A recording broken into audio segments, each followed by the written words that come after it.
todos ustedes. A nombre del Instituto Nacional de Antropología e Historia, a través del Museo Histórico del Oriente de Casa de Morelos, les damos la más grata de las bienvenidas a la presentación del libro Integración Territorial de Cuautla de Amilpas, desde sus orígenes mesoamericanos hasta finales del dominio español. Y bueno, esta tarde el doctor Jaime me encargó muy reiteradamente el hacerles llegar el libro. Algunos lo pude hacer llegar desde antes, otros se los vamos a hacer llegar cuando me lo pidan. Y presentar al doctor, discúlpenme, pero las carreras y los problemas técnicos, no tengo su currículum, me disculpo de antemano, pero el doctor Jaime nos acompaña de la Universidad del Estado de Morelos. Y bueno, vamos a empezar con la presentación. De nuevo tenemos problemas técnicos, pero que esperemos que ya. Si no, ya lo dejamos así, ¿no? Ok. La intención de esta presentación es que propiamente los que ya conocen el trabajo del doctor Jaime hagamos una interacción con esta presentación de este libro. Y bueno, entonces pues ya nada más vamos a esperar de nueva cuenta que nos conecte la pantalla. Y bueno, en estos momentos cedo el uso de la voz al doctor Jaime García. Bueno, con estas cuestiones de los currículos, muchas gracias. Muchas gracias. Jaime García Mendoza, del Departamento de Historia de la extinta Facultad de Humanidades, y ahora es Instituto de Investigación en Humanidades. Ya saben, estas modernizaciones de los programas. Y pues tiene mucho tiempo que he estado trabajando sobre el Real de Minas de Cuautla de Amilpas. Todavía no termino el que se supone que es el producto final. Otra vez. Yo le ayudo con la computadora. Órale. Sí, mejor así, ¿verdad? Todo inició cuando entré realmente ya de tiempo completo a la Universidad Autónoma del Estado de Morelos en el año 2006, y como yo había venido trabajando cuestiones de minería en Taxco, Zacualpan, Sultepec y Temascaltepec, que se conocía en la época del periodo novohispano como la provincia de La Plata, los primeros reales de minas de plata explotados en América. Tenía yo la intención de encontrar algo similar aquí. Yo sabía que existía Cuautla, no sabía dónde estaba, ni sabía que pertenecía a lo que después fue la Alcaldía Mayor de Cuautla, un desconocimiento completo. Y a lo largo de la investigación me fui dando cuenta de que el actual estado de Morelos es un estado muy rico en muchos sentidos, particularmente en que se entrelazan muchas cosas aquí. Y uno de esos sentidos que tiene el libro es que le permite a uno descubrir que hablar de una parte del estado de Morelos significa hablar de todo el estado de Morelos, por esa interrelación que existe, ¿no? Entonces, aunque estamos hablando de lo que fue la región de Cuautla, de Amilpas, en realidad teníamos que hablar de lo que es toda la región del estado de Morelos, en particular la zona poniente, que sería Cuernavaca, ¿no? Va a ser medio difícil encontrar ahorita todas esas cosas, pero mejor me voy con la plática seguida, y si tienen alguna pregunta los que leyeron, con mucho gusto podemos interrumpirlo, ¿no? Una de las intenciones de hacer esta presentación de esta manera es con la finalidad de romper el esquema de esas presentaciones. ¡Ay, qué bonito libro, qué bien está, lo felicitamos, etcétera, etcétera! Sino más bien hacer una interlocución con los presentes y con el que hizo el libro, ¿no? Porque se me hace que es lo más importante. Bueno, regresando un poco a la cuestión de la investigación, me di cuenta de que esta cuenca, conocida como la cuenca de la Machinac y la cuenca del Macusac, ¿no? En realidad es muy compleja porque se alimenta de muchísimos ríos, de muchísimas cuencas que vienen desde la parte norte del actual estado de Morelos, y todo se encuentra dentro de la cuenca del río Balsas. Es muy amplio, ¿no? La otra cuestión es que esta cuenca está dividida en dos partes, por la sierra que sale desde Tepoztlán y que llega más o menos hasta el sur, hasta Jojutla, y entonces es como si viéramos un cuenco dividido con dos partes, que permite ver que el desarrollo histórico de todos estos pueblos está íntimamente relacionado entre sí, con los propios pueblos que lo ocuparon, pero que están relacionados con el resto de los que estaban en otros lugares. Entonces, esta cuestión muy en particular se me dificultó porque no sabía exactamente por dónde empezar. Yo tenía fuentes del periodo novohispano, de fuentes del periodo prehispánico, pero se me dificultaba mucho conocer lo que fue realmente del estado de Morelos. Y poco a poco mi atención se fue centrando a través de lo que se conoció como el Marquesado del Valle de Oaxaca. Y el Marquesado del Valle de Oaxaca incluso también es complejo porque no es solamente la región del estado de Morelos o lo que fue la antigua Alcaldía Mayor de Cuernavaca, sino que abarca otros lugares en territorios que están en diversos puntos geográficos. Están en Veracruz, está en la zona de los valles de Oaxaca, está en Tehuantepec, y ya aquí alrededor de Cuernavaca pues estaba lo que es Coyoacán, Toluca y Charo-Matalcingo, ya en la región donde empieza el estado de Michoacán, ¿no? Entonces también eso permitía irme centrando ya en lo que sería el Marquesado del Valle de Oaxaca. Ya con respecto a la historia que les voy a empezar a narrar, pues la intención era tener una visión global de toda la historia, no una explicación incluso en particiones como generalmente nos le enseñan, ¿no? La época clásica, el posclásico, cosas así, como si pareciera que las cosas se van interrumpiendo, cuando en realidad la historia no es así, ¿no? Los pueblos y las sociedades continúan a pesar de las intervenciones de otros pueblos, y eso permite ver una constancia y una transformación de todo ese espacio. Y yo retomé teóricamente a prácticamente 3 autores, uno que se llama Fernand Braudel, que hizo un trabajo sobre el Mediterráneo, donde cuando habla del Mediterráneo también habla de otras regiones que rodean el mar Mediterráneo, y se remonta a épocas muy pasadas para tratar de explicar cómo fue el Mediterráneo en la época del siglo XVI.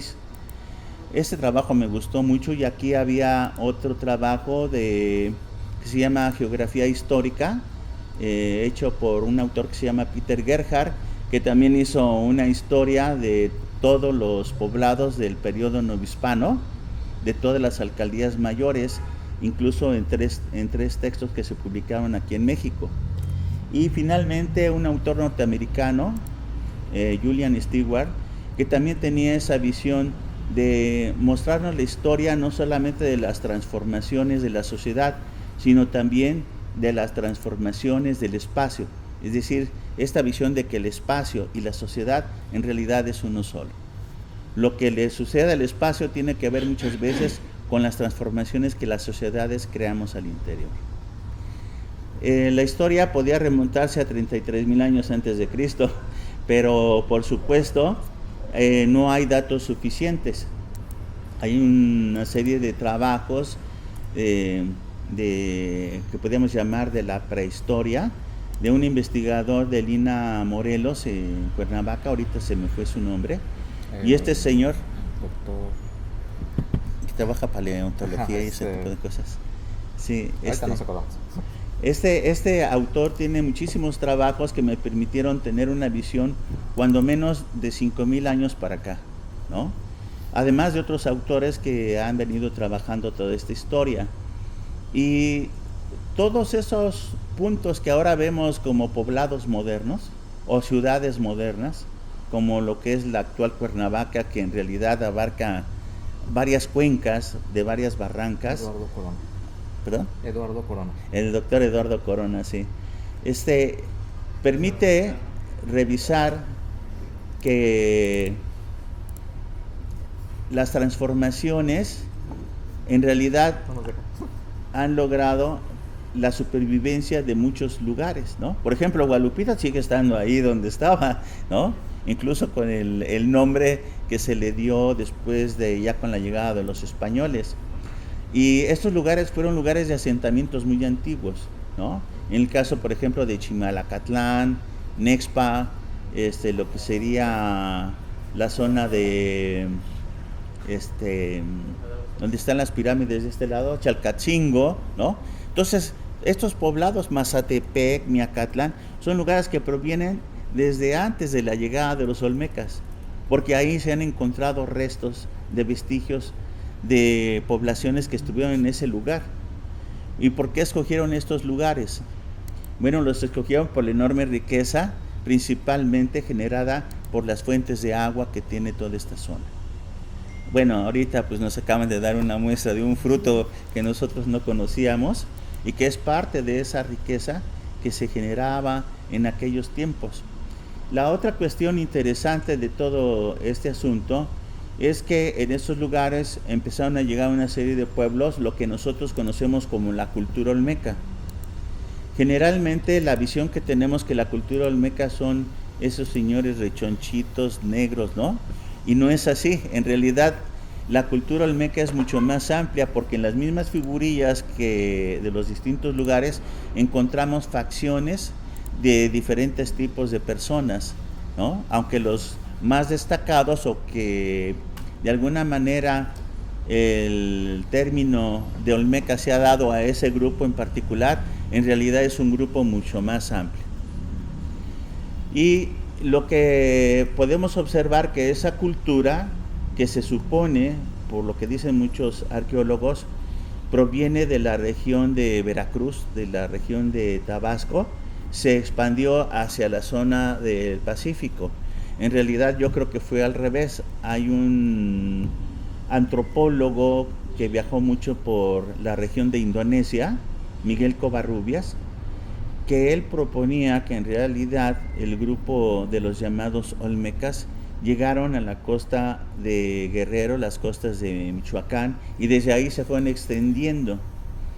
Y en un término de 2000 años, esa expansión tuvo como una especie de oleaje, se movió hacia la región del Golfo y regresó. Y en ese regreso de 2000 años, esta civilización se va consolidando y va generando nuevas transformaciones.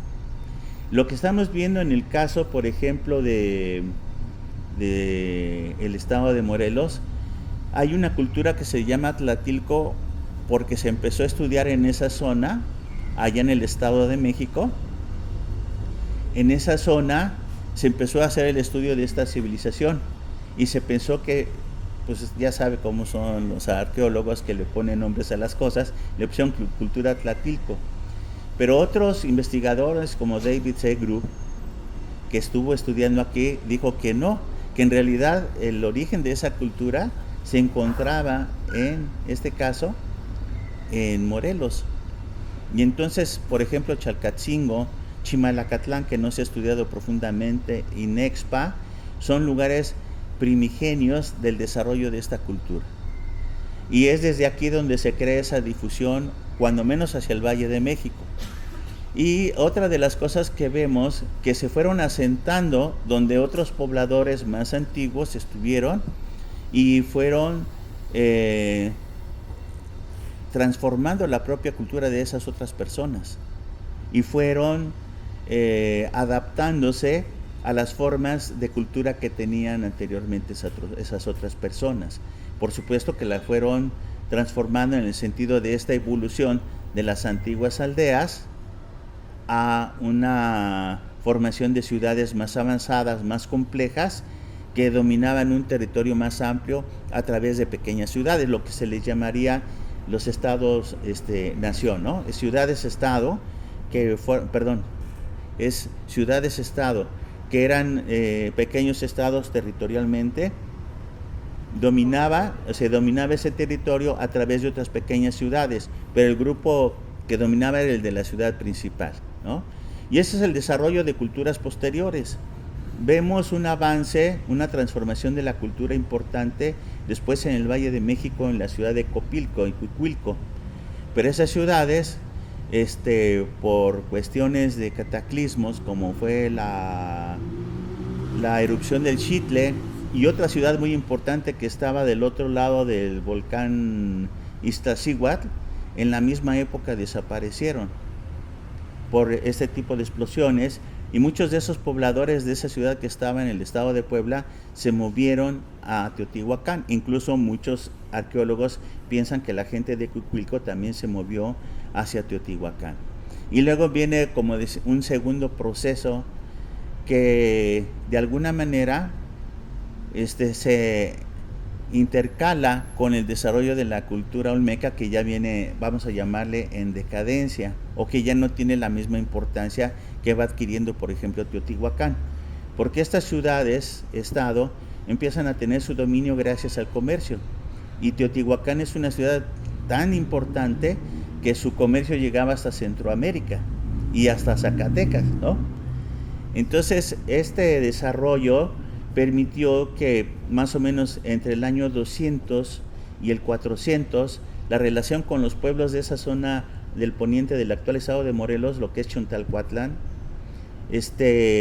empezaran a tener esa influencia teotihuacana, y ellos fundaran, por ejemplo, Xochicalco. Pero estamos viendo que son los antiguos lugares que habían estado ocupados por las otras personas. Y lo que uno puede decir, no es que llegaran los teotihuacanos y acabaran con la población, no, hay un proceso de interculturación, es decir, de influencia cultural. Y así es como Xochicalco se convierte en un lugar importantísimo, que formaba parte de esa enorme red que tenía el comercio de Teotihuacán. El siguiente paso viene siendo más o menos hacia el año 700, cuando Teotihuacán también, por cuestiones de luchas entre esas ciudades-estado y por el dominio del comercio, también empiezan a decaer. Y entonces los toltecas, que son grupos migrantes que vienen del norte, absorben parte de la cultura de Teotihuacán, fundan Tula, pero al mismo tiempo reciben la gran influencia de Xochicalco. Lo que nos va interesando aquí es que precisamente la figura histórica de este personaje, Quetzalcóatl, se refleja en la cultura tolteca. Y entonces Xochicalco, Tula, Yozumba y Culhuacán se convierten en la sustitución de lo que era Teotihuacán y siguen jugando un papel muy importante. Xochicalco, en este caso, como centro difusor de esta cultura y del comercio hacia toda la zona del Balsas, y que va a tener un competidor que va a ser Chalcatzingo, que ya viene también en decadencia, pero que es un grupo olmeca, ¿no? Estos grupos olmecas, cuando llegaron, también se regionalizaron, y entonces tenemos por ahí ciertos autores que nos hablan que estos antiguos olmecas xicalancas ocuparon desde Cholula hasta Chalma, toda esa enorme zona. Y por ejemplo, los olmecas que se situaron en la región de Amecameca se les llamaba olmecas chalmecas, pero ese grupo se extendía hasta Chalma. Había otro grupo llamados los olmecas xochmecas, que donde después se fundó Xochimilco, ahí se asentaron, y también toda esa región de la zona de Chichinautzin estaba dominada por ellos. Y otros grupos como los olmecas chillahuistecas, que estaban en toda esta zona hasta la parte baja de Chimalacatlán, toda esa zona, y que también de alguna manera fueron recibiendo la influencia de Teotihuacán, después de Xochicalco, que se convirtió en un gran competidor, y finalmente ya de la entrada de los toltecas, ¿no?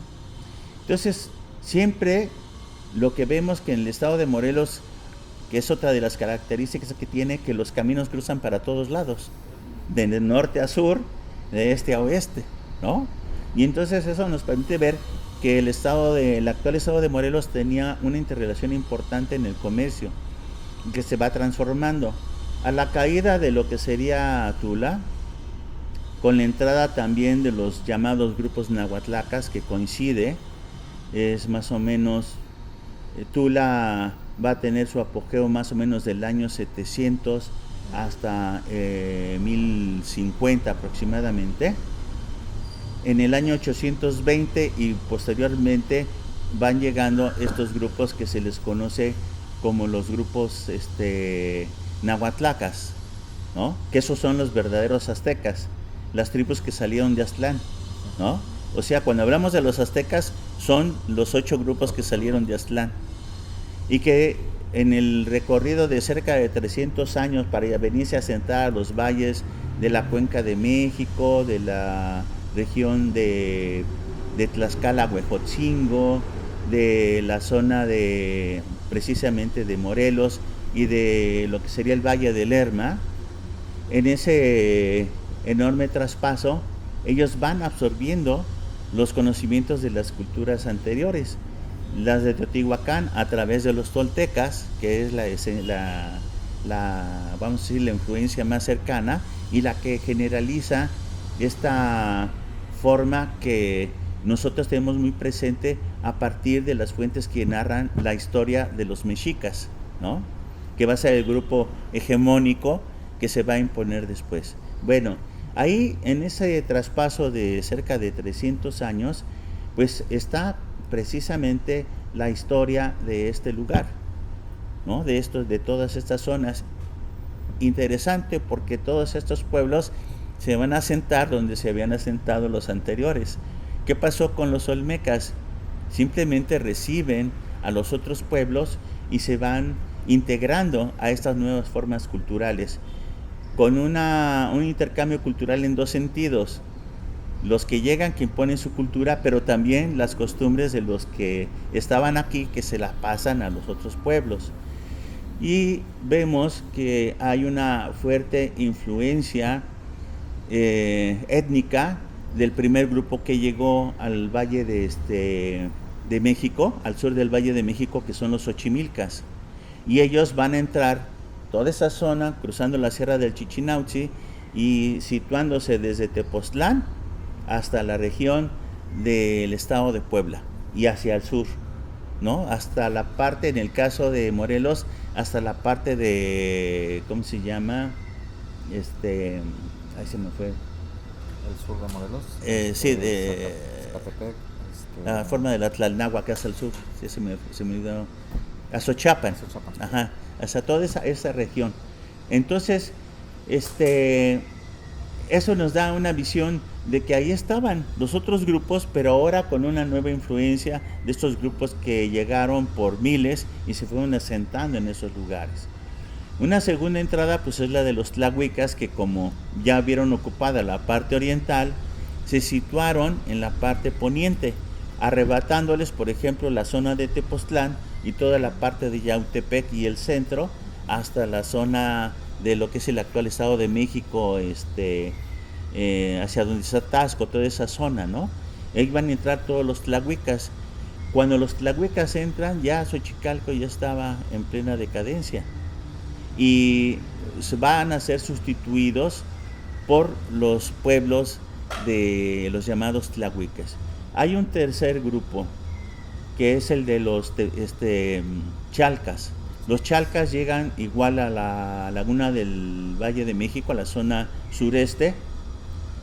Les arrebatan a los xochimilcas parte de su territorio, se insertan en una cuña hasta Mecameca, y ellos son los que van a ocupar toda la región de Yecapistla hasta la zona de las Tlalnáhuas hasta Xochiapan, ¿no?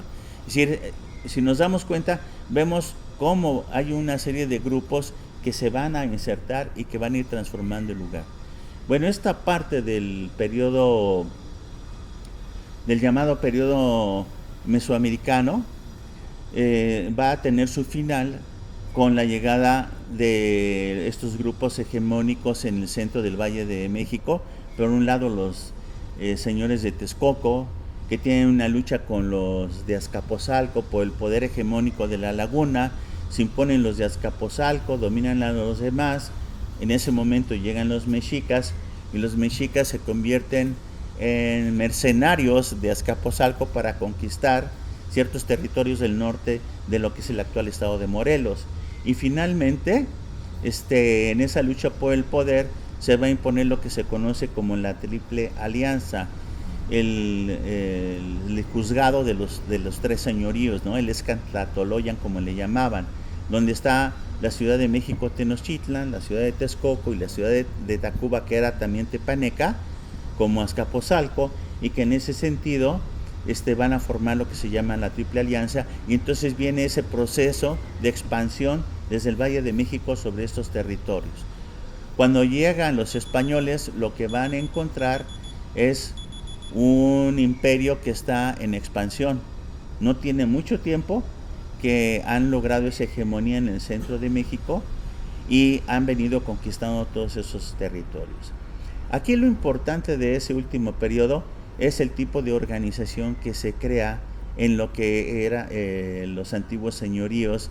Ya mencioné los tlahuicas, los xochimilcas y los chalcas, porque el grupo hegemónico de los mexicas los domina y entonces va a crear una sede de gobierno que va a estar en Huastepec.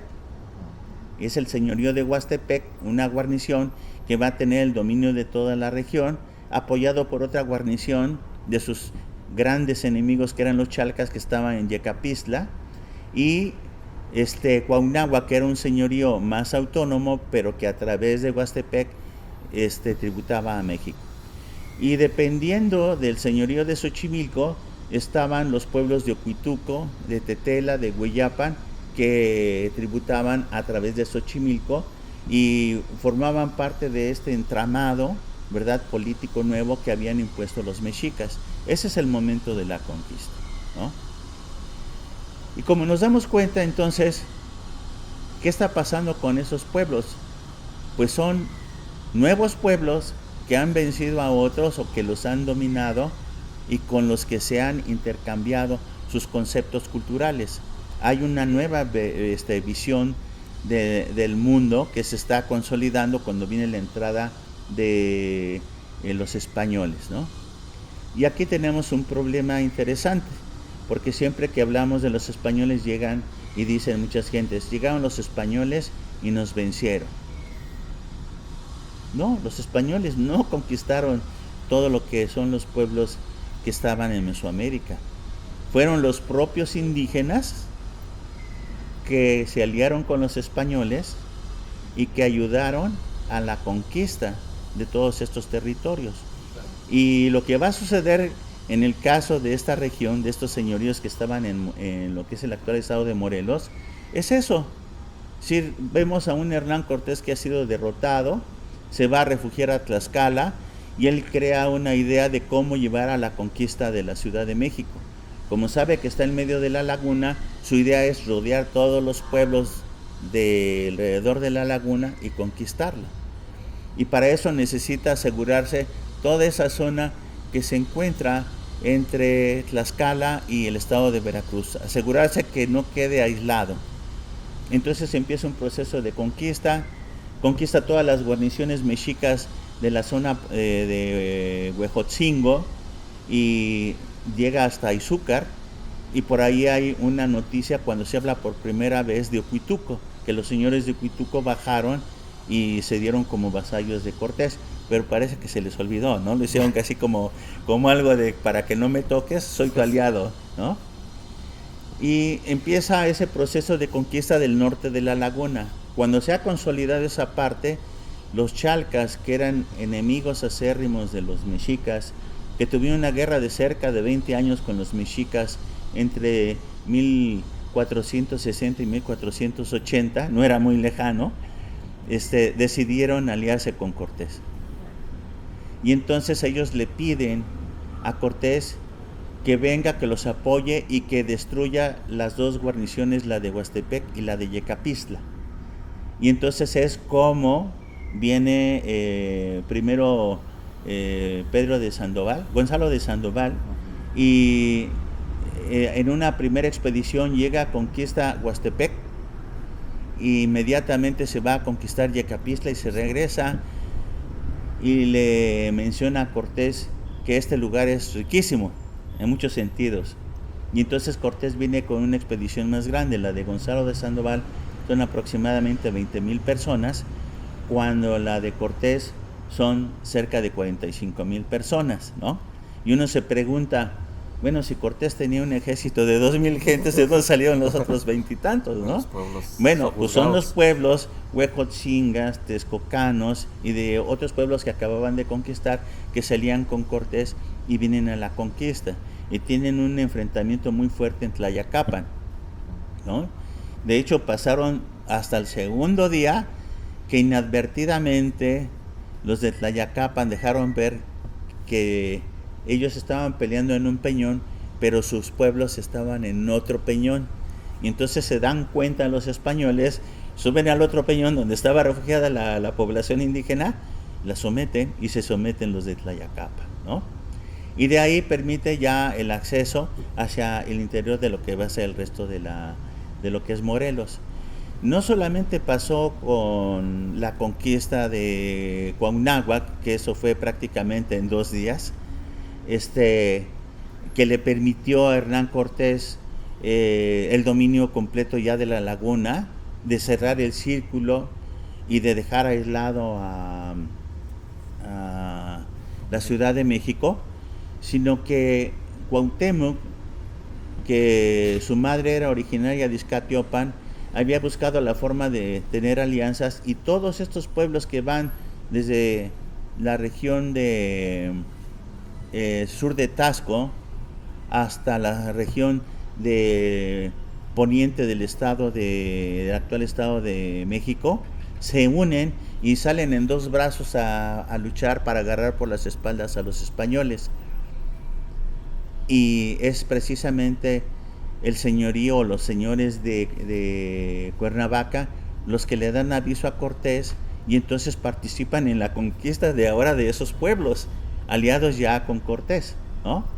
Y después los señores de Jilotepec, los otomíes de Jilotepec, que se alían también con Cortés, y entonces atacan a los poblados de Toluca, de Tenango y todos esos lugares, y entonces se acaba ese peligro de un ataque por las espaldas, y entonces viene ya la caída de México Tenochtitlan. Volviendo al caso, estamos observando que todos estos pueblos participan en la conquista de México, ¿no? Después de aceptar esa alianza, y se quedan como parte de lo que va a ser el nuevo proceso. Y ahí empieza esta historia que tiene que ver con lo que sería el marquesado del Valle de Oaxaca. Cortés, desde que llegó a Huastepec, donde estuvo descansando, seguramente cuando llegó a Cuernavaca y ver todos estos lugares, se enamoró de la tierra, y cuando solicitó encomiendas que que el virrey se las otorgara, que el rey se las otorgara, de ahí nació el amor hacia esta región. Y el 26 de julio de 1529 pues le dan esa jurisdicción especial, que es un marquesado, es decir, son tierras que tienen una jurisdicción especial, sí obedecen a la corona española, pero hasta cierto punto son autónomas. Y ahí tiene que ver con una transformación económica en lo que va a ser esta región. Y volvemos a ver ya con datos más palpables cómo empieza a haber esa transformación, porque Cortés va a meter el cultivo de la caña de azúcar, va a introducir la ganadería equina, la ganadería bovina, la ganadería vacuna, y por supuesto una gran cantidad de plantas, no solamente la caña de azúcar, sino también, por ejemplo, el cultivo del gusano de seda. Y está regado, o sea, casi podemos seguir un camino de donde están todas esas propiedades que Cortés o las alquilaba, esa es la otra cosa interesante, o las alquilaba a los pueblos indígenas o se las compraba. Y en ese sentido, una cosa es tener la jurisdicción del marquesado y otra cosa es tener propiedad privada, que él no la tenía, ¿no? La va adquiriendo a través de la compra o quizá hasta del robo, ¿no? Porque tampoco hay que decir que era tan honrado este señor, ¿no? Y lo interesante de esa transformación es que eso va a dejar una herencia, va a dejar una herencia posterior, porque ya a mediados de siglo la corona española quiere hacer que se incentive el cultivo de la caña de azúcar, y entonces ese cultivo de la caña de azúcar va a permitir que hacia 1581 se empiecen a dar mercedes de tierras a instituciones eclesiásticas como el convento de Santo Domingo, que tenemos aquí al ladito, pero cuyo origen venía de la Ciudad de México, y se fundan el de Coahuistla, o el hospital de que estaba en Huastepec, que crea lo que va a ser la hacienda del hospital. Entonces vemos no solamente las instituciones religiosas, sino una gran cantidad de personajes importantes del gobierno español y también de los descendientes de los primeros conquistadores que empiezan a aceptar esa transformación económica hacia el cultivo de la caña de azúcar. Y paralelamente hacia esas fechas se descubre en la parte sur las minas de Huautla. Unos mineros de Tlaucingo, 1576, cruzan el río Maxinac hacia la parte noroeste. Entonces llegan a Huautla, descubren las minas, pero sucede que esa zona está dentro del Marquesado del Valle. El Marquesado del Valle en ese momento había sido embargado por la corona española por una supuesta conjura de Martín Cortés y sus hermanos. Pero en realidad todos los recursos llegaban a la propia familia del marqués, nunca los perdió. Y en 1594 se lo van a regresar, le van a regresar el poder que tiene sobre esta jurisdicción. Pero en ese proceso, como se han descubierto las minas en Huautla, se crea lo que va a ser el Real de Minas de Huautla, porque son tierras realengas, todo donde son minas son tierras realengas, tierras de la corona. Y entonces se crea esta jurisdicción que se va a llamar la jurisdicción de la Alcaldía Mayor de las Minas de Huautla. Las Amilpas, porque le quitan esa zona, es decir, la parte norte, y su corregimiento Ocuituco y Tetela. Y se la separan del Marquesado del Valle, ¿no? Y ahí es cuando nace esto que después se va a conocer como la Alcaldía Mayor de las Minas de Cuautla, porque con el paso del tiempo, el alcalde mayor, en lugar de estar en Huautla, que tiene un clima pues mucho más áspero, se venía acá a Cuautla, que estaba en el centro de las comunicaciones, y entonces permite que cambie el nombre, y ya los documentos del siglo XVII, más o menos 1650 en adelante, ya se habla de la Alcaldía Mayor de Cuautla, en lugar de la Alcaldía Mayor de Huautla, ¿no? Que era donde estaba el Real de Minas. Y allí en las minas de Huautla van a poner lo que se le llama un teniente que vamos a decir es como el segundo del alcalde mayor. Y desde ahí viene ese enorme proceso. Ahora, ¿qué es lo que está pasando en esos 3 siglos? No solamente es la transformación económica con esos cambios que hubo de traer nuevos elementos económicos o desarrollo de nuevas industrias económicas, sino que también toda esta economía que existía en las comunidades se integra a estas redes de comercio del mundo español. ¿De qué se mantienen los mineros? ¿De dónde traen la madera? ¿No? Incluso el desarrollo de la ganadería equina, por ejemplo, para el transporte, las mulas, los burros, los caballos, pues eran muy útiles para todo esto. Entonces vemos una integración económica a través de la minería y del trabajo de la explotación de la caña de azúcar. Hay una serie de trabajos muy importantes realizados por un investigador que estuvo en la Universidad Autónoma del Estado de Morelos, el doctor Ernest Sánchez Santiro, que es el que más ha estudiado sobre los productores de caña de azúcar, sobre las haciendas de caña de azúcar y su relación ya en el siglo XVIII con los mineros de Huautla, porque ellos se convirtieron en los que financiaban la minería, ¿no? Incluso muchos de los grandes potentados de la minería eran gente que pertenecía a la élite de los hacendados azucareros. Entonces esto es una historia muy interesante porque lo que vemos es cómo se va integrando una serie de elementos sociales al paso del tiempo, pues a través precisamente de las invasiones, ¿no? Que es una de las cuestiones que estamos viendo. Pero qué tan violentas fueron esas invasiones o qué tan destructoras fueron, y sobre todo lo que vemos, esa transformación de carácter pacífico.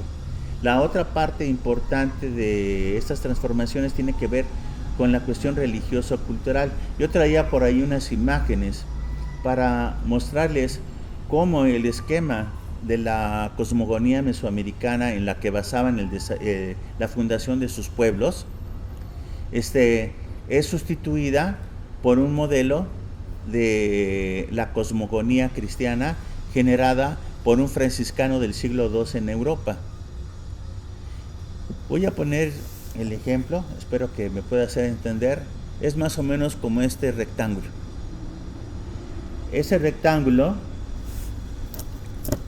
va a tener la posición del Sol, en el centro los equinoccios y en los extremos de este rectángulo lo que son los solsticios. El solsticio de invierno, que se vería cuando se mete el sol en la parte más extrema del sur, y el solsticio de verano, que es el que se ve en la parte norte, ¿verdad? Entonces ellos tienen un centro. Ese centro es el eje donde se mueve toda la interpretación del mundo. La parte celeste, la parte del plano terrenal y la parte del inframundo. Y el universo está sostenido por 4 puntos cardinales que ellos hablan de 4 grandes ceibas que sostenían el mundo. Y en el centro una ceiba especial que es la que conecta esos 3 planos de el mundo celeste, el plano terrenal y el inframundo.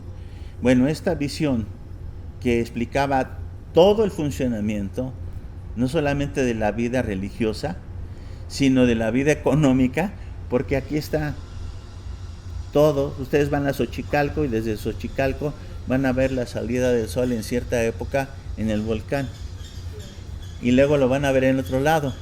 Bueno, las ciudades mesoamericanas fueron creadas con esa visión de tener un calendario horizontal que se refleja en las montañas, y cada uno de los 20 meses tenían una festividad porque el sol hacía un recorrido en ese sentido, ¿no?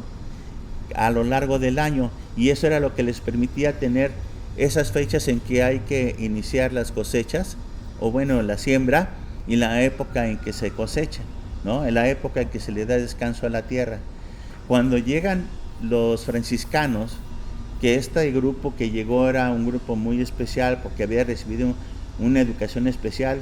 De hecho, es la primer reforma que se lleva a cabo en Europa de la Iglesia Católica, llevada a cabo por el cardenal Cienfuegos en la propia España. Y entonces él hizo una reforma de las órdenes religiosas, y estos religiosos, estos 12 y después los primeros que llegaron, vamos a decir cerca de 30 personas, son personas muy estudiadas, conocen de arquitectura, de astronomía, de plantas, de lenguas, de todo.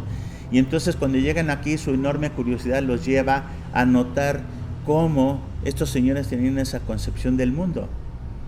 Y lo que hacen es sustituirlo con un planteamiento que había hecho un personaje, como les decía, también franciscano, que había leído los textos del Apocalipsis y había hecho una interpretación de lo que era la Jerusalén celestial. Y entonces coincide en esta visión de que al oriente se encuentra el trono de Dios viendo hacia el poniente, como la cultura mesoamericana. Y entonces lo primero que ustedes van a ver de los conventos, los primeros conventos, no son lo que nosotros vemos en la actualidad. Es una capilla abierta que para los franciscanos tiene 3 arcos, 3 bóvedas, mientras la que de los agustinos es una sola bóveda, pero está al oriente. Tiene, en lugar de la ceiba fundamental, está la cruz atrial. Y la cruz atrial tiene los signos precisamente del mundo de la cosmogonía indígena. Para acceder al cielo se tiene que bajar a los infiernos, ¿no? Y entonces ustedes van a ver que en la cruz atrial va a estar la calavera, ¿no? Entonces, estos paralelismos de las ideologías religiosas que se ven reflejadas aquí, ellos los empiezan a sustituir. Y tenemos por ahí algunas crónicas que hicieron los primeros evangelizadores, y entonces nos van diciendo que entraban en las mañanas como desde las 4, 5, 6 de la mañana, y el pueblo caminaba en contra de las manecillas del reloj y se situaba alrededor de la cruz atrial para escuchar la misa, y llevaban los ramos de flores, y que al entrar al atrio lo ponían con arquería de flores, y iban haciendo tapetes de flores, ¿no? Así la enorme riqueza que tenían, y cómo estos señores hacían su caminado por los 4 rumbos del universo. Y eso tiene que ver con una interpretación que hicieron estos señores, de decir que para alcanzar el cielo, pues el hombre tiene que dejar de ser terrenal y seguir el camino de Cristo para ascender a los cielos. Y la otra cuestión de que para alcanzar el cielo, pues se requería de los 4 evangelios, del conocimiento de los 4 evangelios. Y entonces en estas capillas cerradas de los 4 puntos cardinales, pues estaban los representantes o las figuras de los 4 ¿cómo se llama? Los 4 apóstoles, ¿no? San Juan, Sí, Mateo, Lucas y se me olvidó del otro. No soy muy Juan, cristiano, Mateo. que digamos. Yo tampoco. Entonces, ahí viene esa sustitución. Esos son los primeros conventos. Y así duraron hasta que empezó la caída de la población, porque la población era inmensa. Es decir, ellos de hecho hacían sus ceremonias en patios, no las hacían en lugares cerrados. Y ahí junto a la capilla abierta, ahí había un lugar donde se refugiaban los sacerdotes, y un lugar donde tenían una capillita, una iglesia para sus propios oficios, que ellos también escuchaban misa y todo eso, ¿no? Pero a la gente la preparaban aquí. Y esa es la otra transformación. La otra transformación que no pudieron hacer por completo es acabar con los lugares de culto. Entonces todavía vemos que muchas en el presente se hacen ceremonias al culto del agua, al culto de la montaña. Por ejemplo, el del culto de la montaña se hace el 3 de mayo. Y se sube a las montañas más importantes el 3 de mayo, donde está la cruz, porque es parte de esa visión importantísima que es la montaña. La montaña es la que da el sustento a todos estos pueblos. El término Altepetl, que quiere decir cerro de agua, tiene que ver como si para la gente un cerro es un cuenco volteado. ¿Por qué razón?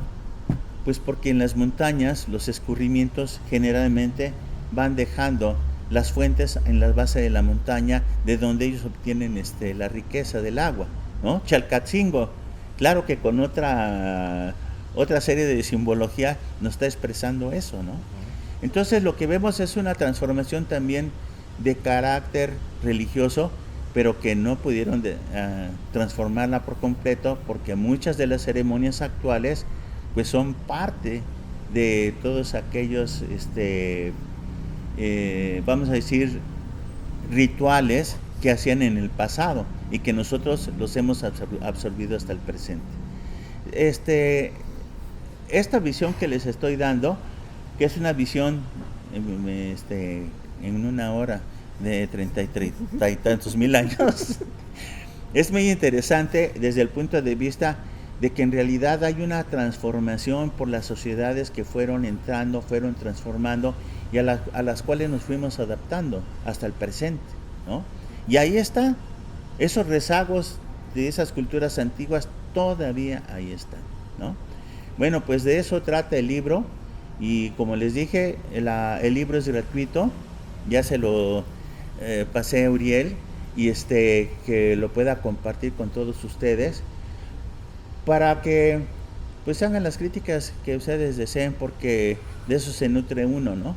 Y es una forma de compartir el conocimiento que muchas veces está guardado en las bibliotecas o pues nada más entre el mundo académico, ¿no? Que sería, eso es lo que está mal, ¿no?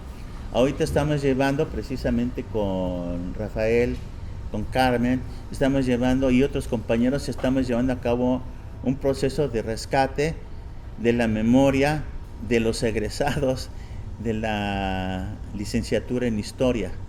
Los estamos entrevistando, estamos pasando una entrevista cada semana, lo van a encontrar como Miscelánea Histórica en YouTube. Y ahí vienen estas entrevistas de todos esos trabajos que han hecho los alumnos y que nadie los conoce, ¿verdad? Porque los alumnos llegaron, hicieron el examen, presentaron la tesis y dijeron, no, ya la hice, ya. Dice, la tesis se quedó ahí guardada, pero que tiene una gran cantidad de temas muy importantes sobre la historia de Morelos, ¿no? ¿Cómo lo podemos encontrar en YouTube? Miscelánea Histórica. Ajá. Ah, sí, sí. El día de hoy está la presentación de un alumno que egresado, que ya incluso es doctor, ya incluso es profesor de la carrera de historia, que se llama Irving Reynoso, que hizo un trabajo sobre las élites del siglo XIX en Miacatlán y en Tetecala, sí. Entonces, esa es más o menos la misma idea. De nada sirve hacer la investigación si a la gente que vive en el lugar no se la dan a conocer. Y además lo más importante es la forma de tener una identidad, ¿no? Con eso del pasado que es desconocido, con el conocimiento de estos elementos que pues muchas veces nadie conoce, ¿no? Y quisiera uno escribir más. Yo participé con la Escuela de Turismo en un curso que se dio a los guías de turistas de aquí, de varios lugares del estado de Morelos. Y entonces en esa guía se hizo sobre lo que fue el sitio de Cuautla.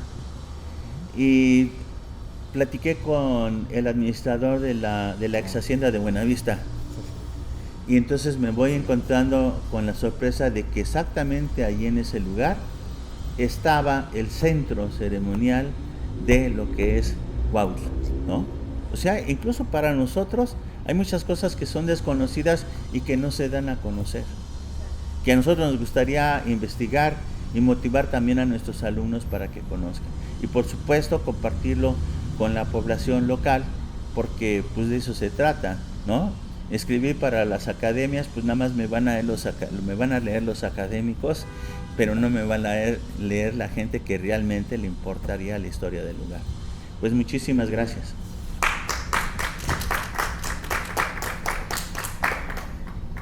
Definitivamente los que estamos aquí somos afortunados por recibir una cátedra extraordinaria por parte del doctor Jaime. El poder resumir esos 3,000 o más años de historia, ¿no? Y justamente ya lo señalaba el doctor, cómo podemos ver que Las poblaciones actuales, hubo poblaciones antiguas. El ejemplo más cercano, pues sí, justamente Chacatzingo, ¿no? Donde encontramos los petrograbados olmecas, después las influencias teotihuacanas y bueno, hasta la actualidad, ¿no? La Ceiba. La Ceiba, en Huastepec, hay una, no sé si sea Ceiba, la más representativa que ahorita me llega a la memoria, la de Tlayacapan, que justamente los que conocemos estos espacios, y me quiero imaginar que también en Cuautla había una ceiba enfrente del convento de Santo Domingo, pero pues se perdió, así como la vecino actualmente. Y bueno, grandiosa esta cátedra, doctor, para los que nos interesa toda esta parte de la historia, no solamente, ya lo señalaba, actualmente hablamos del territorio de Morelos, ¿no? Pero formábamos parte de un gran territorio y de una gran transformación que van haciendo estos pueblos sojuzgados unos de los otros. Y bueno, ya tenemos una participación. También señalar que se encuentra con nosotros nuestro amigo Israel, cronista de Zacualpan, nuestro amigo Fran Ibarra de Antetelco, cronista también, ¿no? Y bueno, yo creo ellos también han de tener muchas preguntas. Adelante, amigo. Buenas tardes, maestro, muchas gracias. Mi nombre es Joaquín Fernández. Este viaje está así tan rápido, como usted dice, un poco menos de hora y media, de 3.000 años sintetizarlo, no es fácil. Ahorita está de moda, está en la agenda política, el asunto de los pueblos indígenas que se quieren elegir en municipios libres, en municipios independientes. En el caso de Cuautla, tenemos a Tetelcingo, en la parte de Oriente Norte, Guayacán, que ese ya está funcionando como tal, como municipio. En la parte sur del estado, que es el punta a punta, o sea, de 2.800 metros, de 3.000 metros, hasta bajar hasta 800, había Chocotla, pues también allá hay otro pueblo originario que ya se eligió en municipio. Ahora, Tetelcingo tiene un lenguaje náhuatl que es parecido, pero no es igual al de Tetela. Se hablan casi igual, pero me dicen los que le saben que no son iguales. Y lo mismo hay otra diferencia con los de Xochocotla. Entonces la pregunta es, si por aquí pasan, en ese oleaje de ida y vuelta de los olmecas de costa a costa, y aquí quedan ramificados, ¿cuál es el origen? Porque se dice que pueden ser los Xochimilco, la parte esta de Tetelcingo. ¿Y cómo es que en ese sometimiento del marquesado del Valle de Oaxaca, ellos sobreviven? Y cuenta la reseña histórica de ellos que fueron mutando de lugares, de espacios, como usted dice, espacio y población es lo mismo, y ellos fueron cambiándose hasta que llegaron a donde están hoy. Y entonces ellos se rehúsan pues a ser desaparecidos, ¿no? Y al contrario, sacan la estirpe, quieren elegirse en un municipio libre, ¿no? Independiente de Cuautla. Sus razones culturales las tienen, muy válidas, sus razones de origen, pero ¿cuál es el origen exacto de ellos? ¿De dónde les viene ese? Es del señorío de Huastepec, pero vienen de los Xochimilco, ¿de dónde vienen? Vienen de, usted decía, de allá de Tula, ¿no? No sé, esa es una pregunta. Y la segunda, que siempre he tenido inquietud y también está de moda, la remodelación de los que llamamos zócalos, de las plazas principales. A partir de los conventos, yo no sé cuál sea el primer convento y por qué solamente en esta ruta de los conventos que le llamamos, que es Morelos, Estado de México y un pedacito de Puebla, pareciera que no hubiera en otra parte del marquesado del Valle de Oaxaca este tipo de conventos en esas fechas, y entonces a partir de ahí ellos hacen su retículo urbana, ¿no? Muy a la usanza europea el feudalismo seguramente, el griego, ¿no? Y entonces ahora rompen pues con el esquema, ahora los urbanistas modernos, y pues tumban sin mayor recato pues lo que es el ombligo cultural, ¿no? Ahora ya tenemos ahí de piedra que pues sí es volcánica porque está cerca del foco, puede ser válido que sea el recinto negro ese que sea válido, pero no era así.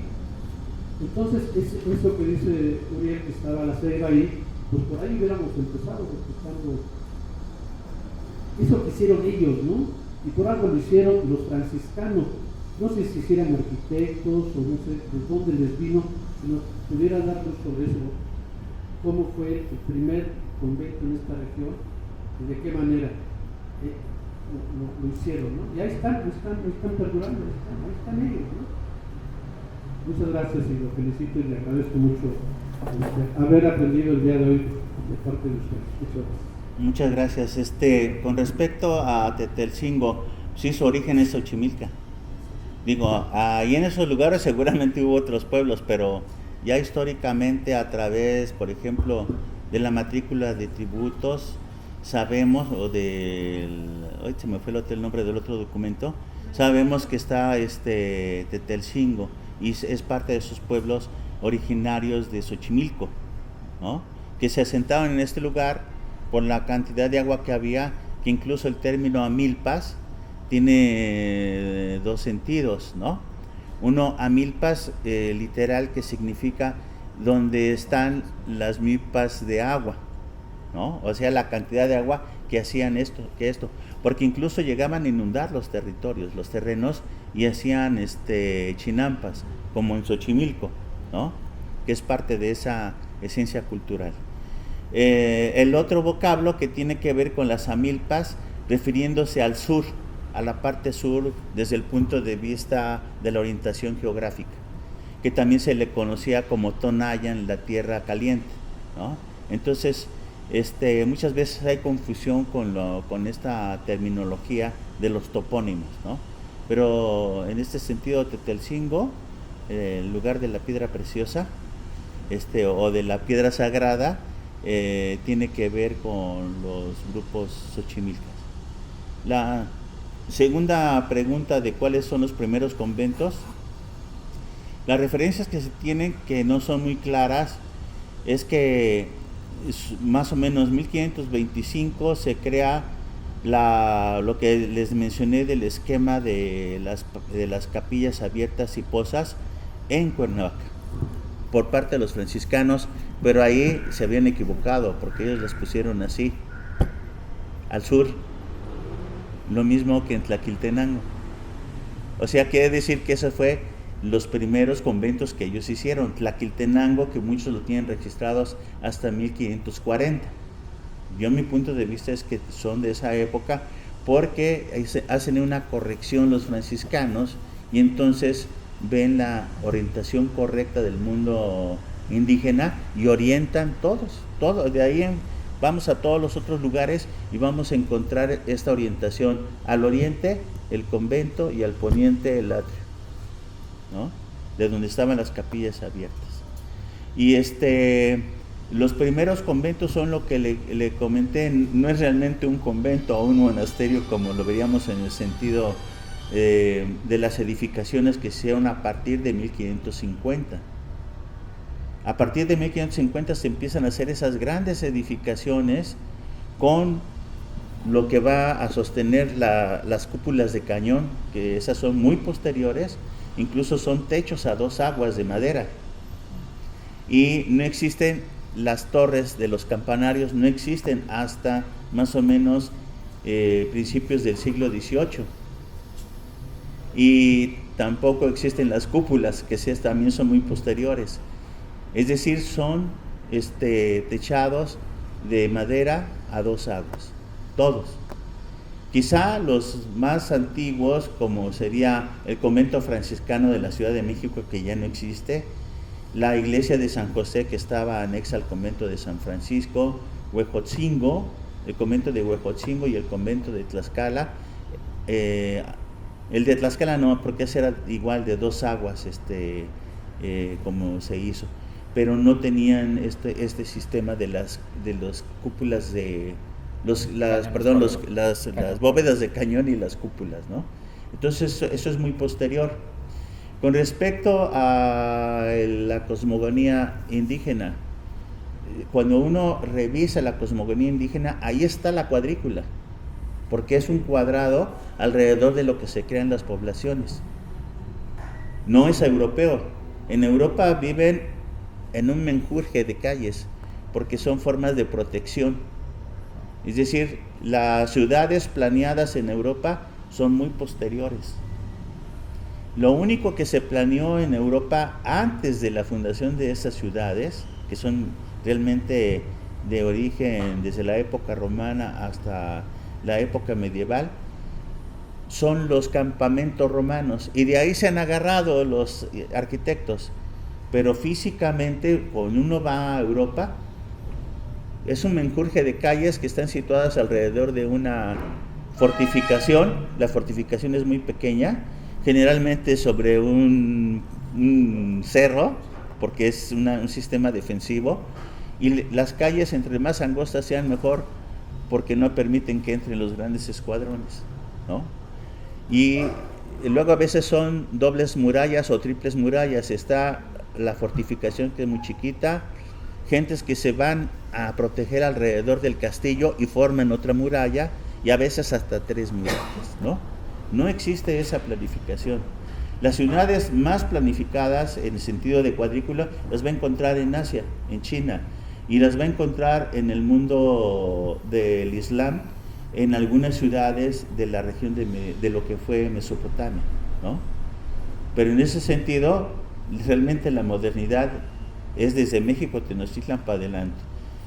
Hay un documento, pero ya es tardío, de 1572, donde Felipe II dice, que se haga una plaza donde estén los edificios principales y la iglesia, pero ya es posterior, tomando esta visión de la cuadrícula, ¿no? Entonces, ha habido una serie de disputas sobre esta cuestión de la cuadrícula, pensando en una disposición urbana moderna, y que se la quieren agasajar en Europa, cuando en realidad eso proviene de las ciudades mesoamericanas, ¿no? Muchas gracias. Buenas tardes. Maestro, es un placer escucharlo y conocer su obra, muy interesante, muy amplia y sobre todo muy explícita. Es muy interesante conocer lo que acaba de comentar sobre el centro ceremonial que estaba en la Hacienda Buenavista. De hecho, en este museo también, cuando se hizo una remodelación, se encontró un entierro prehispánico. Entonces es muy interesante e importante conocer lo que tenemos aquí. Desgraciadamente, como ya lo mencionó usted también, casi no se platica, ¿no? O queda muy en el área académica, no se extiende o no se platica. Entonces, a mí, por ejemplo, ahorita me llamó mucho la atención lo que comentó y que está en su libro, sobre cómo cambiaba la fisonomía de los pueblos, sobre todo donde explotaban las minas, ¿no? Porque se empezaban a hacer como pequeñas ciudades o pueblos, ¿no? Y empezaba a cambiar todo, hasta los sembradíos, los animales que traían, que se comían a los que había, ¿no? Cambiaron el hábitat, tanto de la flora como de la fauna. Y de eso muy poco se habla. De hecho, en la mina de Huautla, y en esa parte también en la ex hacienda de San Jacinto Ixtoluca, que está delante de Chinameca, nos platicaba el maestro Amador Espejo Barrera que en esa área está pelona, o sea, está árida la tierra, y es por el azogue, o bueno, por el mercurio, ¿no? Que todavía está en el subsuelo. Entonces, todo eso, mucha gente dice, pero ¿por qué? O sea, ¿por qué está árido? ¿Por qué es así, no? Y muy poco hay, en cuestión de literatura, que explique la razón. Entonces, es muy interesante que usted nos platique todo esto y sobre todo nosotros conocerlo, ¿no? Lo felicito por su obra, muchas gracias. Maravillosa, muchas gracias. Y no le hago ninguna pregunta, solo le felicito. Gracias.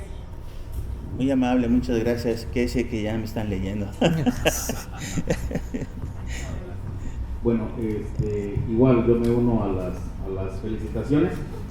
Yo soy Fran Ibarra de Jantetelco y me llama la atención en los mapas que estuve revisando que no aparece Jantetelco como tal. Aparece, bueno, está Chalcatzingo, están las Pilas, sí aparece Ocultuco, ya si nos vamos al otro lado Ese sí está aparece, ¿no? Huaquechula, ¿Mandé? que es Ese sí como aparece Huaquechula, ¿no? Algo así. Jantetelco, Una ¿este pregunta sí aparece, aquí o no? sería No. de la aparición, si usted tiene datos de la aparición de Jantetelco como pueblo. Jantetelco fue fundado como una guarnición de Xochicalco, en la competencia que tenía en ese momento con Chalcatzingo, porque Chalcatzingo había tenido una fuerte influencia de los de Cholula, que eran también olmecas chilancas y estaban muy ligados con los olmecas de Chalcatzingo. Entonces este pueblo de Xochicalco, que ya tiene una transformación diferente, que pertenece a lo que sería la influencia de Teotihuacán, está compitiendo por espacios. Y al ver que un grupo, sí hay una narración en el libro sobre eso, al ver que hay un grupo de influencia de Cholula, del comercio hacia esta región de Chalcatzingo, ellos ponen ahí Jantetelco, ¿no? Entonces esto es parte de esas historias de lo que estaba y lo que no estaba, ¿no? Es decir, ¿Se acuerda del año? no, porque entra en esa parte de esas historias que no son explícitas en fechas, ¿no? De hecho nos crean muchos problemas. Si se dan cuenta en el libro, se van a encontrar con que pongo yo ahí el periodo que han puesto los arqueólogos, el preclásico y el clásico, pero en realidad estoy poniendo fechas tangibles, porque eso de clásico y de preclásico muchas veces no entiende uno, ¿no? Entonces la idea era poner fechas tangibles para poder entender esos procesos de cambio. Hay ahí el de las Pilas, que es el que está a un lado de Chalcatzingo, a la entrada casi, ¿no? Está en la entrada de Jonacatepec. Jonacatepec, exactamente. Ese lugar también es muy antiguo y tiene influencia teotihuacana, ¿no? Entonces todavía queda la duda si no fue ese el asentamiento o el de Jantetelco, ¿no? Entonces, la otra cuestión es que hay una gran cantidad de asentamientos prehispánicos que no han sido estudiados y sería bueno estudiarlos o conocer los estudios que se hayan hecho, porque es una zona muy importante. Y lo que les decía, estamos hablando de Chimelacatlán, estamos hablando de Nespa, estamos hablando de San Pablo, que son asentamientos desde la época de Chalcatzingo, ¿no? Y no se tiene, vamos a decir, una serie de evidencias más fuertes como para recrear esa historia. También una de las advertencias que hago al final del libro como conclusión es que esto que hice es como un panorama que pudiera motivar a otros investigadores a tomar los temas y explotarlos, ¿no? Esa es la parte difícil. Otro caso muy importante es el caso de Xochicalco, en el sentido de la fundación. Todo el mundo dice es la pirámide de Quetzalcóatl. No es la pirámide de Quetzalcóatl desde mi punto de vista. Está la imagen de la serpiente, pero si ustedes se dan cuenta, la serpiente está mordiéndose la cola o casi mordiéndose la cola. Y cuando aparece ese signo se está refiriendo a un ciclo. Hay un término que se llama el tequio, ¿no? Y el tequio viene precisamente del trabajo de la palabra coattequi, coattequio, es decir, el trabajo que se hacía en un ciclo. Y lo que se está haciendo ahí en ese monumento es la verificación del nacimiento del quinto sol. Yo no lo estoy diciendo, lo está diciendo un texto que se llama Los Anales de Cuautitlán, que si se dan cuenta no tiene que ver con esta área, tiene que ver con la historia de Cuautitlán, pero ellos hacen referencia que entre el año 720 más o menos y el 750 viene el nacimiento de lo que ellos llaman el quinto sol, la última edad, pero es una visión verificable, no se queda en la leyenda el quinto sol, Es una cuestión verificable, incluso con otros investigadores, que hacia esas fechas se llevó a cabo una reunión de muchos astrónomos, desde Copán hasta Xochicalco, para poder hacer una corrección al calendario. Y a partir de esa corrección es como se tiene esta visión para los pueblos indígenas de una nueva edad. Y una nueva edad que tiene que ver con el fin de Teotihuacán. ¿Por qué decayó? Yo creo que es por la propia competencia de otros centros que van creciendo en importancia.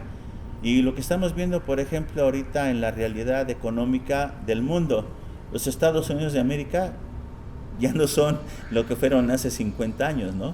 Entonces ese tipo de decadencia económica es lo que probablemente hizo que Teotihuacán decayera y otras ciudades como el propio Xochicalco tuviera ese ascenso, ¿no?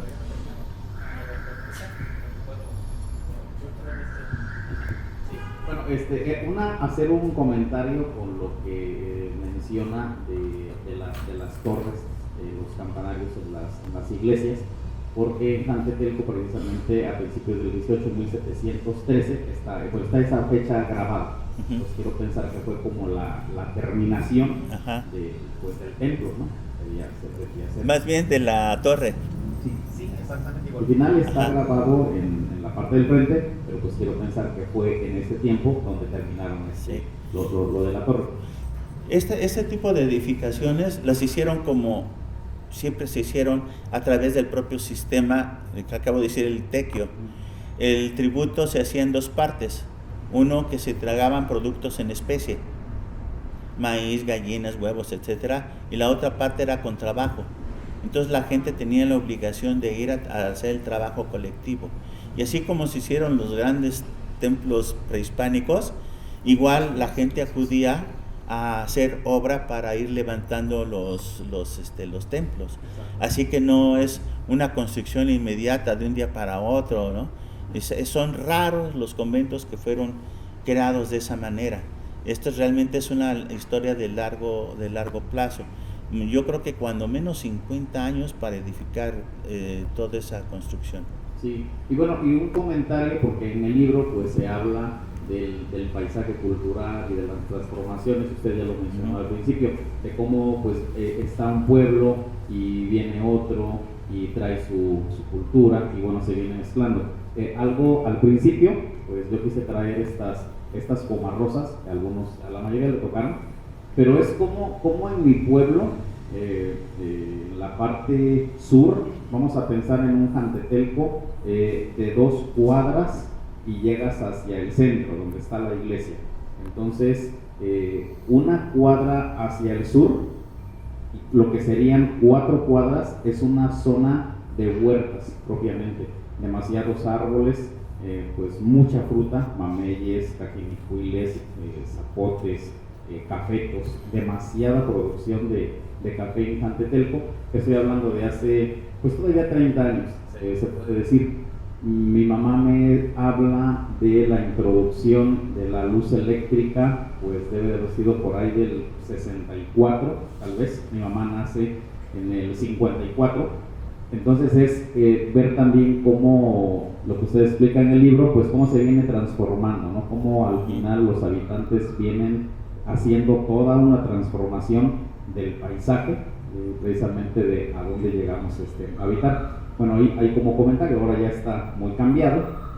Y como al final a la gente que tenía pues estas huertas en el sur, que a mi mamá todavía le tocaba, era justo esa parte, les permitía comerciar esos productos hacia el norte, porque en Jantetelco, justo de la avenida principal hacia el norte, no hay nada de huertas ni árboles, o sea, no hay nada de frutales. Y una cuadra hacia el sur, ahí empieza toda la zona de huertas, entonces allá había una forma de comercio. Bueno, eso nada más es como un comentario porque tiene que ver con lo que usted escribió en su libro. Y una pregunta que me venía a la mente era por todo lo que leía yo de los tributos que se pagaban, que al final era de forma anual, si se tiene registro de si no se llegaba a cumplir con las cuotas y pues cuáles eran como las sanciones, si es que existía, y pues cómo era eso de, bueno, ok, ahí está todo el tributo y todo lo que hay que pagar, bueno, y la población, o sea, cómo se reunía eso, o sea, eran esclavos, o una parte para el tributo y una parte para acá, no sé, algo que nos diga. En el periodo Gracias. mesoamericano, la gente contribuía con una parte de su producción y tenían los llamados calpisques, que había dos niveles, ¿no? El calpisque, vamos a ir del barrio familiar, y el calpisque general. El calpisque general reunía lo que le daban los de los barrios, ¿no? Porque son familias, de ahí la palabra calpuli. Y entonces lo que se hace es que el que recoge el tributo ya sabe que cada persona lo que tiene que pagar, ¿no? Entonces, si no cumple con el tributo, generalmente les quitan las tierras en aquella época del periodo mesoamericano. Ahora, lo que pasa en el periodo novohispano es que la población sufre una serie de problemas con las enfermedades traídas de fuera, y entonces la población va disminuyendo. Para que se dé una idea, de 100 habitantes de un lugar quedaron 10. Entonces, para cumplir con el tributo era difícil. Así que siempre se vieron obligados las autoridades a negociar y ver, ir y comprobar lo que estaba pasando. Y entonces, por ejemplo, para enviar gente del servicio personal a trabajar a las empresas españolas, pues a veces ya no enviaron porque ya no tenían gente suficiente. Se supone que para el servicio personal tiene que ser el 4%, es decir, 4 de cada 100. Y en el caso de que no faltara gente, ya no hubieran los 100 personas, pues ya no enviaban a nadie, ¿no? Y ahí están los documentos, ¿no? No se envía gente porque ya hay muy poquitos pobladores, ya no tiene la capacidad. Y por supuesto pasaba lo mismo con el tributo en especie. Esto se fue cambiando conforme fue creciendo otra vez la población. Y ahora el tributo generalmente se quedaba dentro de la propia comunidad, por eso se llamaban las cajas de la comunidad, y era la comunidad la que pagaba esos tributos. Había comunidades muy ricas que incluso le hacían préstamos a la corona, que eso nos da una idea de la cantidad de recursos que sacaban de las poblaciones, ¿no? Yo creo que eso también es un tema bastante amplio por cumplir. Y sobre el comentario que hizo, yo creo que tiene que ver con la disposición de las poblaciones en el momento en que se formaron los poblados indígenas, que si bien existía algo parecido en el mundo mesoamericano, en el momento en que se forman los poblados en el periodo novohispano, hay una división de tierras, las tierras en las que van a vivir las gentes con sus propias huertas en la parte posterior, ¿no? Pero también van a tener tierras comunales, y muchas veces esas tierras comunales están apartadas en otra sección de lo que es el poblado, y van a tener otras tierras que son las tierras que son comunes en el sentido de que son pastos y que son aguas a donde toda la gente va o saca la leña o saca lo que sea, ¿no? Entonces puede ser en ese sentido de que eso que está mencionando de su población tenga que ver con esos cambios que hubo, ¿no? Muchas gracias. De nada. Buenas tardes. Mi nombre es Nelson Sandoval de Zacatecas, Morelos. También les felicito por la extensa explicación que nos da su libro. Muchas gracias.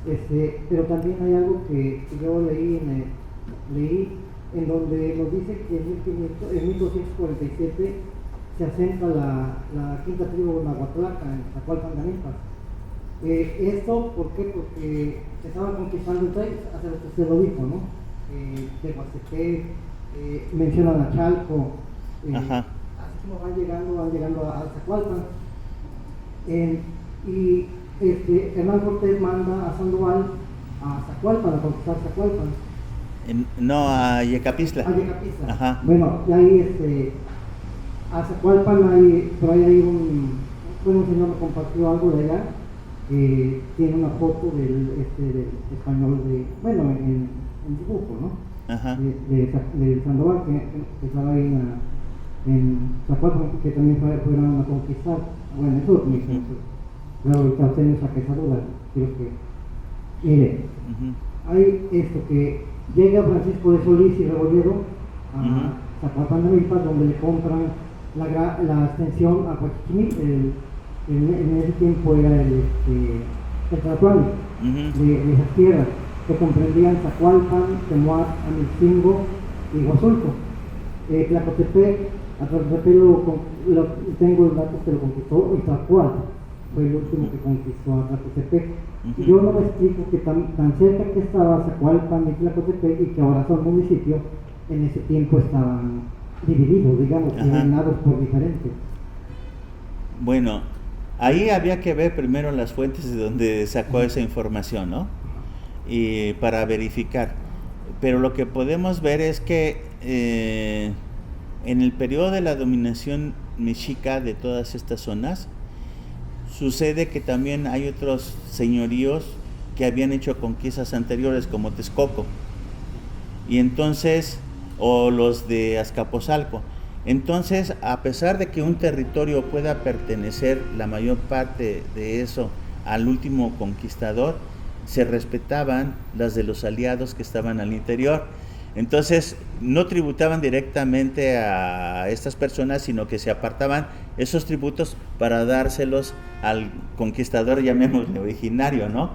Y la otra cuestión es que muchas informaciones quedan en el, llamémosle, en el vacío de apoyo, de fundamentos, y eso pues nos crea un problema a los historiadores. Yo lo que diría es que tiene uno que crearse un criterio y tratar de ser honesto con lo que vienen las fuentes, ¿no? Y de lo que uno encuentra. Hay otras cosas que en los vestigios que se han encontrado en Zacualpan, se han encontrado vestigios olmecas, ¿sí?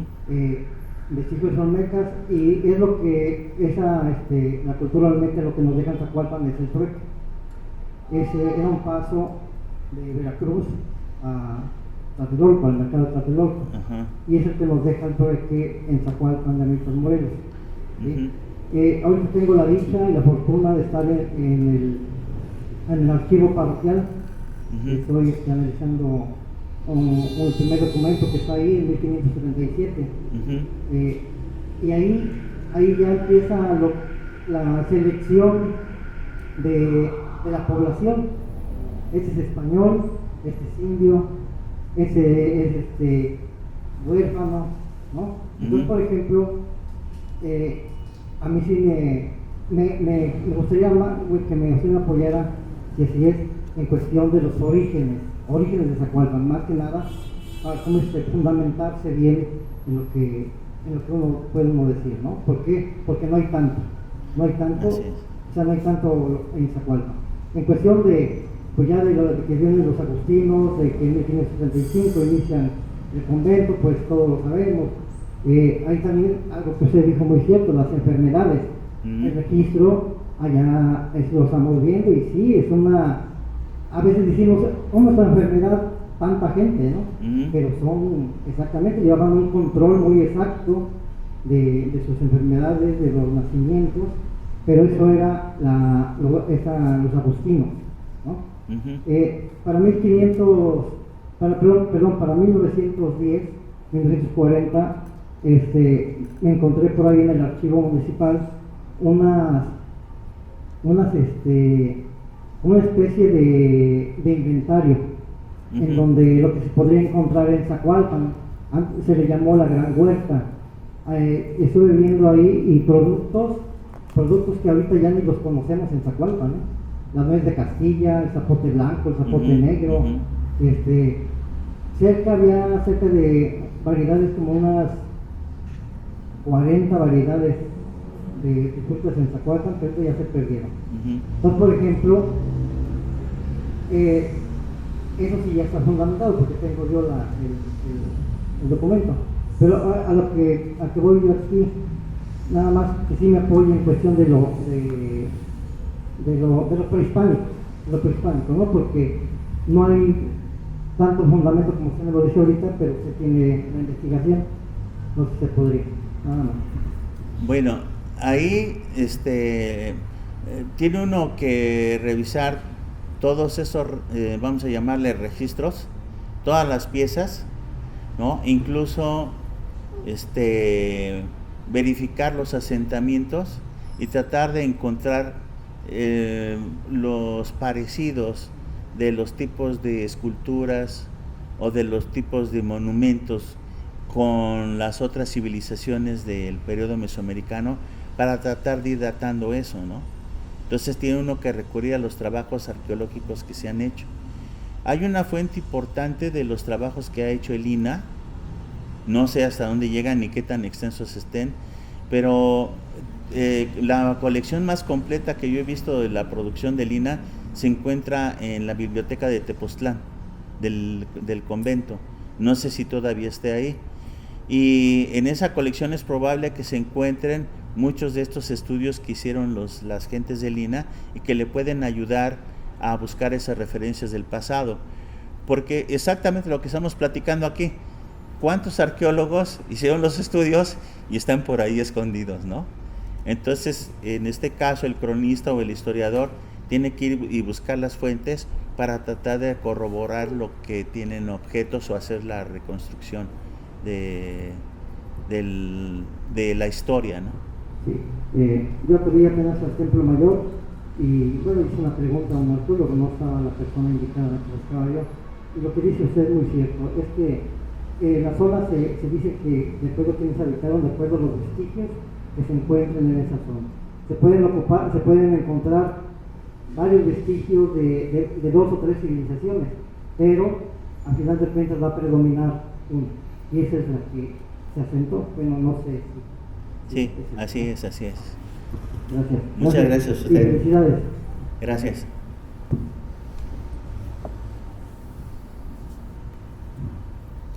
¿Alguna otra participación? Nada más felicidad al exponente. Muchas gracias. Gracias por la información, muy interesante. Muchas gracias. ¿Algo más que guste aportar, doctor? Bueno, ya fue bastante todo lo que nos estuvo aportando definitivamente, pero no sé. Pues no, solamente realmente agradecer a Uriel, a Lina Morelos, y a todos ustedes por su presencia, porque la única satisfacción que tiene uno es poder compartir esto. Saber que alguien lo leyó. Sí, no.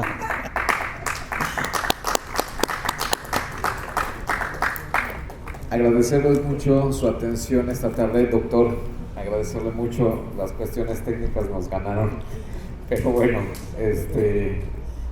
no teníamos visto lo de la presentación. Agradecerles a las personas que nos estuvieron acompañando. Igual se pudo haber hecho más extensiva esta presentación. Desafortunadamente, yo creo que el Dios de los problemas técnicos nos agarró el día de hoy. Tampoco teníamos internet. Entonces, recurrentemente estas actividades también las transmitimos a través de la página de Facebook del museo.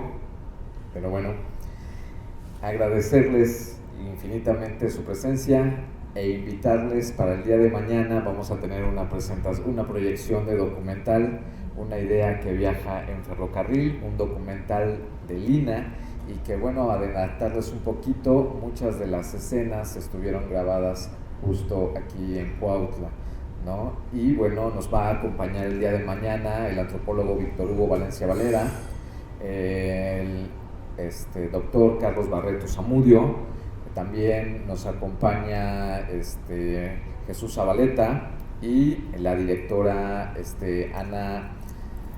Ana Galicia, directora del documental. Entonces, quien guste también mañana acompañarnos, aquí los estamos esperando. Muchas gracias y buena tarde. Gracias.